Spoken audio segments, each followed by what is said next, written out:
What's good, guys? Welcome to another episode of Talkin Game with your host, your boy, Tony Lewis. Some call me Yellow Tape King, some call me LT, some call me Anthony, some Tony. Like I always say, it depends on what I was on when you met me. But right now, we're going to be talking sports.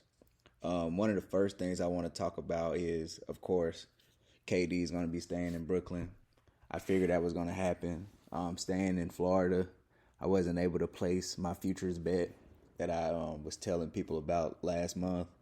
Man, bet on the Brooklyn Nets, the long shot for the playoffs, the Eastern Conference Finals, maybe even put a couple of dollars on the finals because I knew Kevin Durant wasn't going anywhere, which probably means Kyrie Irving isn't going anywhere. And like I said, you put that big three of Kyrie, KD, Ben Simmons together, that is a pretty good big three. I can argue that's probably the best big three in basketball. You have all defense in Ben Simmons. You know you got bucket getters in Kyrie and KD. Ben Simmons doesn't have to worry about the pressure of getting buckets. He can really do what he's best at, and that's defense and distributing the ball. And that's what you're going to get. But I do want to talk a little bit more about basketball, and I don't want to say old media versus new media, but I do want to talk about just the history of certain things in basketball and how nowadays, how it seems like these older guys in media or just older people in general that follow sports that I talk to, they just forget, Excuse me. You hear so much talk about loyalty, team loyalty. And I understand, I remember, I'm old enough to remember Kobe starting in LA and finishing in LA. Dirk starting in LA, finishing in LA. Even you think about Jordan, 12 years in, 13 years in Chicago. Karl Malone, all those years in Utah. Stockton played his whole career in Utah, so on and so forth, right? Player movement was not really that big of a deal until like LeBron and them started just going wherever they felt like. Even though I feel like LeBron is a bad example in some cases because say what you want about him, he has finished his contract everywhere he went. He's never demanded a trade. He fulfilled his contractual obligation, and then he walked in free agency, which Oscar Robertson fought for him to have the right to do, right? But,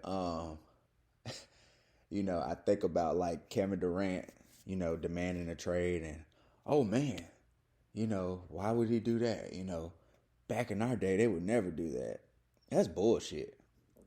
About a month or two ago, I wanted to get more information and research on this, but I didn't have time to really deep dive into all the former players prior to 2000 that demanded trades. But come on, guys, we have to stop acting like this is something new, right? Kareem Abdul-Jabbar was in Milwaukee and said, LA or New York, you guys pick, but you might want to trade me because I'm going to walk in free agency, right? I was watching the 1994 All-Star game. It's crazy, right? I pulled that game up because I just wanted to see how dominant Shaq was, because that's back when All-Star games, they real deal played defense, and you had to real deal with guys in the post, and Shaq was out here getting double or triple team. But it's funny to watch the 1994 All-Star game, and in the pregame, Hannah Storm is interviewing Karl Malone, and he's saying, if Utah doesn't get a better team around me, they need to trade me. Can you imagine? I don't know. I mean, he was a top 10 player then, but can you imagine like Jason Tatum? Hey, if Boston don't tighten up, they can go ahead and trade me, right? Yeah, it would make so many waves. So many people would be like, well, why won't he do it himself? Why can't he just lead a team? But I feel like that's because we don't go back and look at some of the older things that has happened. And we just live in the moment and act like everything is just a radical change instead of actually realizing and acknowledging there's nothing new under the sun, right? And now I'm watching the Lakers 10-part series on Hulu, and I'm just getting on episode 2, and this is when Magic Johnson's like, going back to the KD thing, fire Wes Unseld or trade me.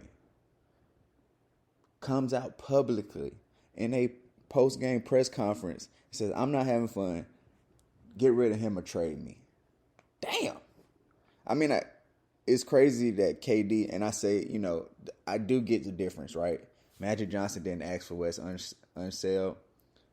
KD did at least sign off on Steve Nash, right? But that is still showing the power that players have always had. So I really don't get how all of a sudden that is a new thing. It's going to continue to happen. It's going to happen even more.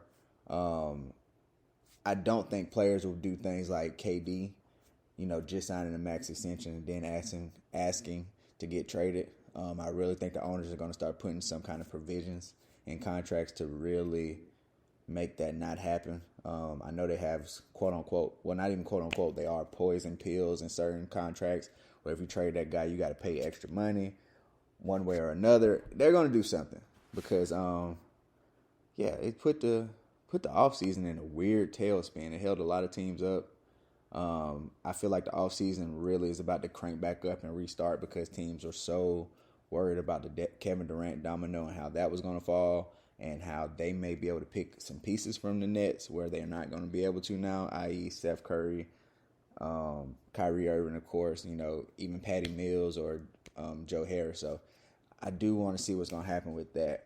But real quick, I do everything like 15-minute intervals. I want to talk about baseball. I got to give me a little baseball in. Real quick on the Yankees, only because I'm a Yankees fan, I got to give y'all some of that. Just got 2 off of the Mets. After salvaging the last game of the 3-game set against the Red Sox. Wait, was that the Red Sox we played over the weekend? Jeez, I don't know. It's just been a lot of losing. But three straight wins since Aaron Boone slapped the table. And let's just see what we got, right? Giancarlo Stanton comes back Thursday. It's going to be a much-needed boost in the lineup. Aaron Judge, home runs, back-to-back games. He's at 48.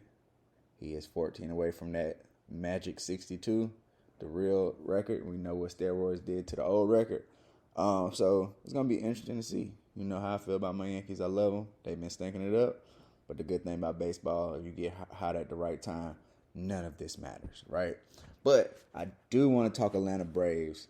2 games back of the Mets now that we helped them out a little bit over these last 2 games. But I want to talk about how they have these amazing young players under contract, right? I was going to mention Michael Harris because I do feel like it is super early in his career. But the Braves seen something, and he's been showing so many flashes. I do want to mention him. Just read up, 8 years, $72 million. That's $9 million a year, right? So if you think about this, in 3 or 4 years, if he wins 3 or 4 gold gloves, if he goes to 3 or 4 All-Stars, hell, if he finds a way to be a top 5 MVP player, $9 million a year, still, right? And now we got Wilson Contreras, right? He signed a 1-year deal, $750,000. All-Star. I mean, I'm sure he's going to get some more money next year, but for right now, that is a steal for an All-Star. You got Arcia, who is filling in because Ozzie Albies is hurt. 2-year, $3 million deal, $1.5 million a year. A straight-up baller, great on defense. He's a big second baseman. At least on TV, he shows to be a big guy out there. But another great deal. Dansby Swanson right now in the last year of a 10-year deal, All-Star. A homegrown guy, potential 300 hitter every year, top 10 MVP type guy. 10 mil, that is a steal. Right here is where you can consider them spending the money. Charlie Morton, 1-year deal, $20 million. I mean, that's cool because that comes off the books next year. Then that's when they'll have to give some money to Dansby Swanson.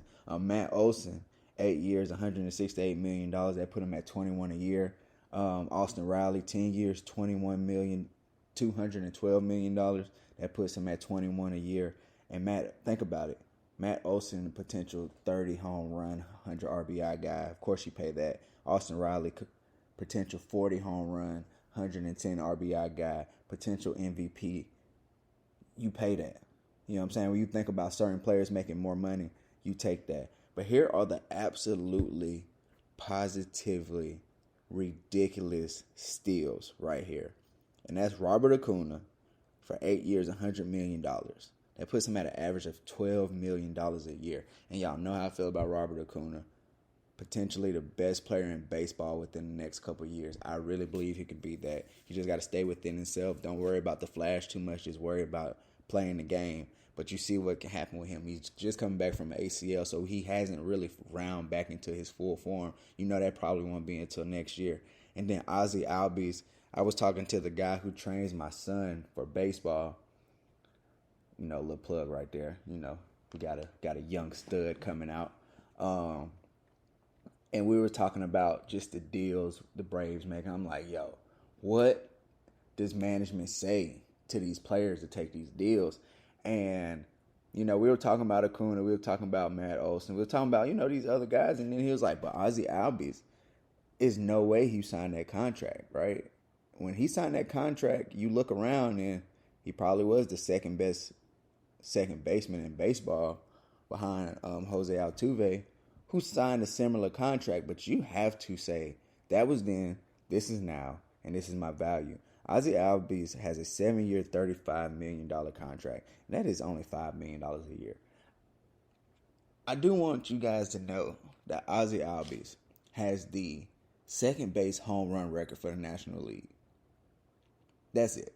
I'm not going to go into depth of the history of over 100 and probably 20 years of baseball in the National League, and for him to have that record, and he's only going to make $5 million over the next 4 or 5 years. Braves, y'all doing it. I don't know what you guys are saying in those meeting rooms. I don't know how you making players downplay themselves, but teach the Yankees, all right? Because we got Garrett Cole out here making $30 million, 37, Stanton making 30. You know what I'm saying? Judge is going to want to make 35, 36 million. Teach us the ways. Teach Brian Cashman what to tell these guys to get that payroll down, right? And to think the Braves have been able to have this low payroll. And when we were talking about the defending champs, right? So not only are all these guys that I mentioned under the age of 20, other than Charlie Morton, they're under contract and they're going to be good for a while. So just look out in the American League East. I get what the Mets did. They kind of was like, we're all in right now. Let's try and get one. We'll worry about the future later. But the Braves are in such a great position because they can worry about right now, and they're already set up for the future. Yeah, that's it. That's my quick 13 minutes right now. 14 minutes coming. Shout out to everybody who's been listening so far. I'm trying to keep it informative. Like I said, I'm not doing it weekly. I'm not doing it daily. I want to make sure that I talk about what I'm talking about. And I know what I'm talking about when I bring it to you. That's why I bring the facts. I bring up history to couple with what we're talking about right now. And, yeah, we're going to expand real soon to a longer amount of time, and that's going to be fun. So thank y'all for riding with me. Thank y'all for listening to me. Talking Game. Peace.